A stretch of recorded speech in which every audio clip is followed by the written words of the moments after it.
అవసరం లేదు అనేటువంటిది ఖచ్చితంగా కూడా మనం చెప్తూ ఉన్నాం. ఎందుకోసమంటే ఒక్క మాట ఆలోచించండి.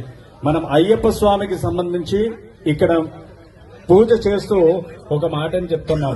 పరశురామ ప్రతిష్ఠితమైనటువంటి దేవాలయంగా మనం శబరిమలై అయ్యప్ప స్వామిని కూడా చెప్పుకుంటూ ఉన్నాం. పరశురాముడు ఏ కాలానికి చెందినవాడు అంటే త్రేతాయుగానికి చెందినటువంటి వాడు పరశురాముడు. మరి త్రేతాయుగంలో ఎక్కడైనా మనం ఇస్లాం మతాన్ని చూసున్నామా? రాముడి కాలంలో ఇస్లాం అనేటువంటిది ఉందా? లేదు కదా. మరి రాముడి కాలానికి చెందినటువంటి ధర్మశాస్త్రకి వావర్ అనేటువంటి మిత్రుడు ఎక్కడి నుంచి వచ్చాడు అనేటువంటిది ఇప్పుడు ఉత్పన్నమైనటువంటి ప్రశ్న.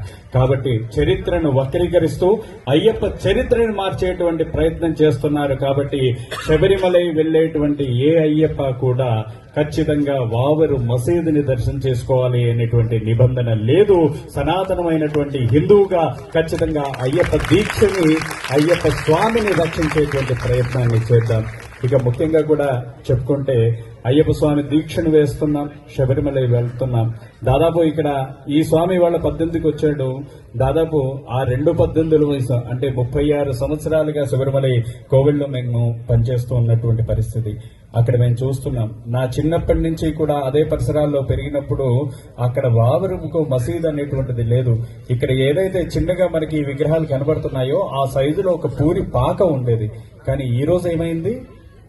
ఒక జామా మసీదుని మించినటువంటి మసీదు ఇవాళ అక్కడ ఎరుమేలిపేట లోపల కనబడింది. ఎరుమేలిపేట శాస్త అనేటువంటి ఆలయం ఎంతైతే ఉందో అంతగానే ఉంది. మరి ఏది అభివృద్ధి చెందింది? అయ్యప్ప మాల వేసుకొని మనం వెళ్తున్నాం, మన సొమ్మం తీసుకుపోయి అక్కడ పెడుతున్నాం.